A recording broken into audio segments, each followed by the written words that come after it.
चलिए दोस्तों, आज है 6 दिसंबर 2025। डेली करंट अफेयर्स में आपका स्वागत है। चलिए इस सिलसिले को आगे बढ़ाते हैं। आज का पहला नंबर क्वेश्चन, अभ्यास गरुड़ शक्ति भारत और किस देश के बीच आयोजित किया जाता है? दोस्तों इसका ऑप्शन है मालदीव, ऑस्ट्रेलिया, रूस, इंडोनेशिया। दोस्तों इसका आंसर हो जाएगा ऑप्शन डी, इंडोनेशिया।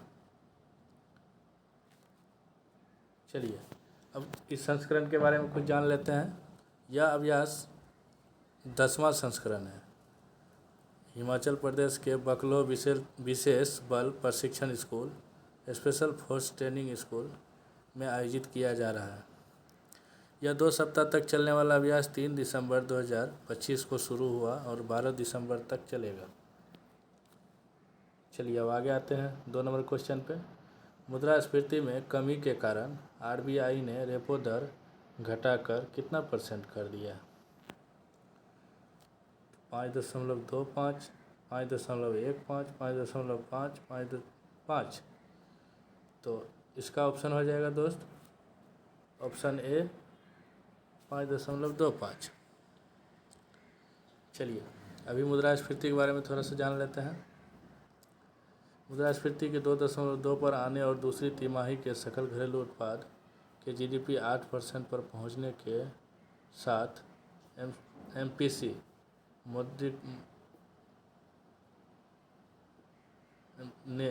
एमपीसी ने तटस्थ रुख अपनाते हुए रेपो दर को 25 आधार अंक से घटाकर 5.25 कर दिया है, जो एक गोल्डीलॉक्स चरण का संकेत है। आरबीआई ने वित्त वर्ष 2026 के लिए जीडीपी 7.3% और सीपीआई 2% रहने का अनुमान लगाया है। फरवरी से खुदरा मुद्रास्फीति 4% से नीचे है। आरबीआई ने कीमतों में गिरावट के बीच तरलता बढ़ाने के लिए 1 लाख रुपये का ओएमओ खरीदारी और $5 बिलियन अमेरिकी डॉलर रुपये की अदला बदली की योजना बनाई है। चलिए तीसरे नंबर क्वेश्चन पर आते हैं। पाकिस्तान के पहले रक्षा मंत्री किसे नियुक्त किया गया? असीम मुनीर, महफूज खान, अकरम हुसैन, अफजल हुसैन। दोस्तों इसका आंसर हो जाएगा ऑप्शन ए, असीम मुनीर। चलिए अब राष्ट्रपति जरदारी ने सेना प्रमुख फील्ड मार्शल असीम मुनीर को 5 वर्ष के लिए कार्यकाल के लिए पाकिस्तान के पहले CDF के रूप में नियुक्त करने की मंजूरी दी। यह पद 27वें संविधान संशोधन के अंतर्गत एकीकृत कमान और महत्वपूर्ण परिस्थितियों में तीव्रता से निर्णय लेने की प्रक्रिया सुनिश्चित करने के लिए बनाया गया है। आधिकारिक मंजूरी से पहले प्रधानमंत्री शहबाज शरीफ द्वारा सारांश भेजा गया। चलिए अब अगले क्वेश्चन की ओर आते हैं। Question number 4, doctor Baba Saheb Bhimrao Ambedkar की पुण्यतिथि कब मनाई जाती है? 4 दिसंबर, 5 दिसंबर, 6 दिसंबर, 7 दिसंबर। दोस्तों इसका आंसर हो जाएगा ऑप्शन सी, 6 दिसंबर। चलिए जान लेते हैं कुछ। भीमराव अम्बेडकर एक प्रमुख अर्थशास्त्री, न्यायविद और समाज सुधारक थे, जिन्होंने भारत के संविधान का मसौदा तैयार करने वाली समिति की अध्यक्षता की और भारत के पहले कानून मंत्री और न्याय मंत्री के रूप में भी कार्य किया। दोस्तों भीमराव अम्बेडकर ने मूक नायक अखबार और बहिष्कृत हितकारिणी सभा की स्थापना की। अम्बेडकर ने 1956 में बौद्ध धर्म अपना लिया और दलितों के सामूहिक धर्मांतरण का नेतृत्व किया। 1990 में उन्हें भारत रत्न से सम्मानित किया गया। चलिए आते हैं अगले क्वेश्चन की ओर। क्वेश्चन नंबर 5, किस राज्य ने कोयला संबंध में 5 से 7% बांस बायोमास के उपयोग को अनिवार्य कर दिया?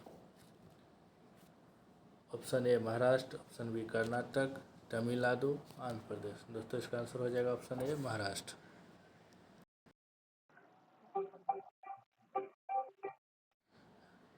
राज्य ने उत्सर्जन में कमी लाने और ऊर्जा मिश्रण में विविधता लाने के लिए 2025 बांस उद्योग नीति के अंतर्गत सभी ताप विद्युत संयंत्रों को 5 से 7% बांस बायोमास चारकोल का सह प्रज्वलन करने का आदेश दिया। बांस के बाजार और रोजगार को बढ़ावा देने के लिए 2025 से 30 के लिए 1534 करोड़ की योजना और 20 वर्ष में 11,797 करोड़ की प्रोत्साहन द्वारा समर्थित बांस को तेज़ी से बढ़ते हरित सोने के रूप में देखा जा रहा है, जो कार्बन मुक्ति में सहायक और राष्ट्रीय सह प्रज्वलन लक्ष्यों के साथ संरेखित है। चलिए क्वेश्चन नंबर 6 पे आते हैं।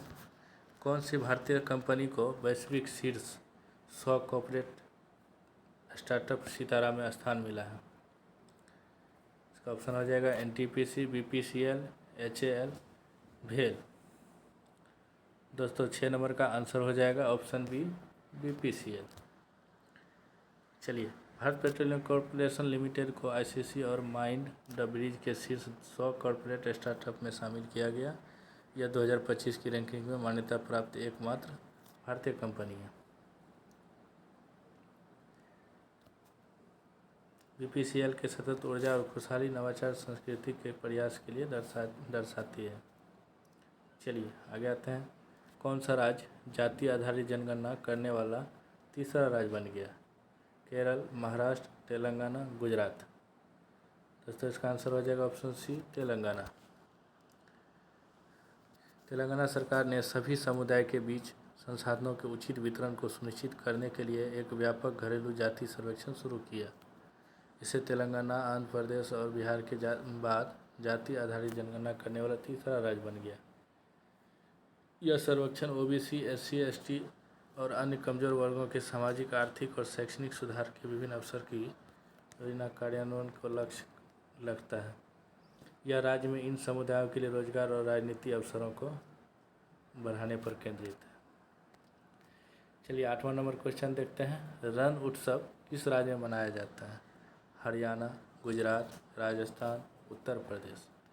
दोस्तों इसका आंसर हो जाएगा ऑप्शन बी, गुजरात।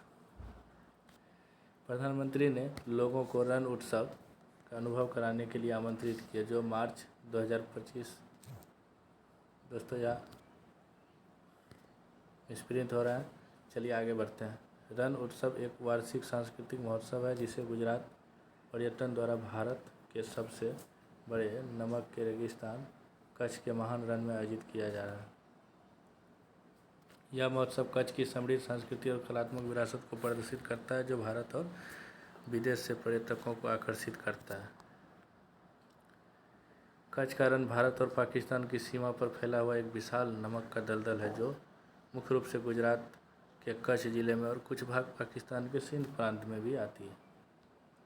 चलिए 9वां नंबर क्वेश्चन पर आते हैं। दुनिया का पहला ऊर्जा साक्षर शहर। दोस्तों दुनिया का पहला ऊर्जा साक्षर शहर बनने के लिए क्लाइमेट मिशन किस शहर ने शुरू किया? रुड़की उत्तराखंड, जैसलमेर राजस्थान, इंदौर मध्य प्रदेश, वाराणसी उत्तर प्रदेश। जैसा कि हम जानते हैं कि सबसे स्वच्छ शहर में भी इंदौर की गिनती आती है। दोस्तों इसका आंसर ऑप्शन सी हो जाएगा, इंदौर मध्य प्रदेश। चलिए, इंदौर नगर निगम ने इंदौर को दुनिया का पहला ऊर्जा साक्षर शहर बनाने के लिए इंदौर क्लाइमेट मिशन शुरू किया है।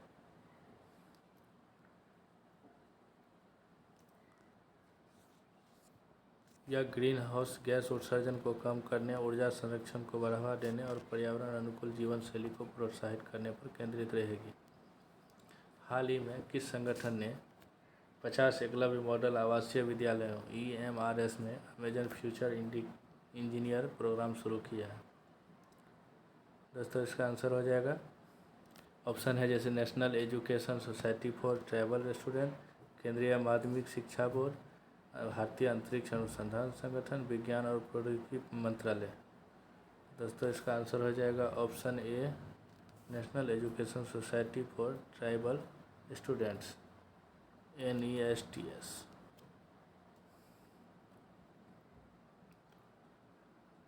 National education society for tribal students और अमेजन ने 50 एकलव्य मॉडल विद्यालयों के अमेजन फ्यूचर इंजीनियरिंग प्रोग्राम के तीसरे चरण की शुरुआत की। यह कार्यक्रम आंध्र प्रदेश, गुजरात, कर्नाटक, मध्य प्रदेश, उड़ीसा, तेलंगाना और त्रिपुरा स्कूलों में लागू किया गया। यह लक्ष्य blockchain, artificial intelligence, blockchain programming और कोडिंग जैसी उन्नत तकनीकों की प्रशिक्षण देना था। कक्षा 6 से 9 के छात्रों ने कंप्यूटर विज्ञान की मूल बातें सीखी, जबकि कक्षा 10 के छात्रों ने परियोजना आधारित छात्रों ने परियोजना आधारित वर्चुअल सत्रों में भाग लिया। उद्देश्य आधुनिक तकनीकी साक्षरता के माध्यम से आदिवासी छात्रों को स्टेम करियर के लिए तैयार करना। चलिए अब आते हैं 11 नंबर क्वेश्चन और आज का आखिरी क्वेश्चन। तेलंगाना में मूसी नदी के पुनर्जीवन के लिए किस दक्षिण कोरियाई नदी परियोजना को मॉडल के रूप में उपयोग किया जा रहा है? इसका ऑप्शन है योंगसांग नदी, हान नदी, बुकहान नदी, ग्योम नदी। दोस्तों इसका आंसर हो जाएगा ऑप्शन बी, हान नदी। तेलंगाना सरकार मूसी नदी के किनारों को व्यावसायिक उपयोग के लिए विकसित करना चाहती है, जो दक्षिण कोरिया की महान हान गंगा परियोजना से प्रेरित है। हान नदी दक्षिण कोरिया की चौथी सबसे बड़ी लंबी नदी है, जो सियोल से होकर बहती है। यह नदी पूर्वी दक्षिण कोरिया की नामहान और बुकहान नदी से निकलती है। चलिए दोस्तों, तो ये आज का आखिरी क्वेश्चन था। आपको कैसा लगा आप कमेंट बॉक्स में ज़रूर बताएं और अपना फीडबैक ज़रूर दें, जिससे कि आगे भी हमको ऐसे ही अच्छे अच्छे कंटेंट लाने के लिए मोटिवेट होते रहें। Thank you.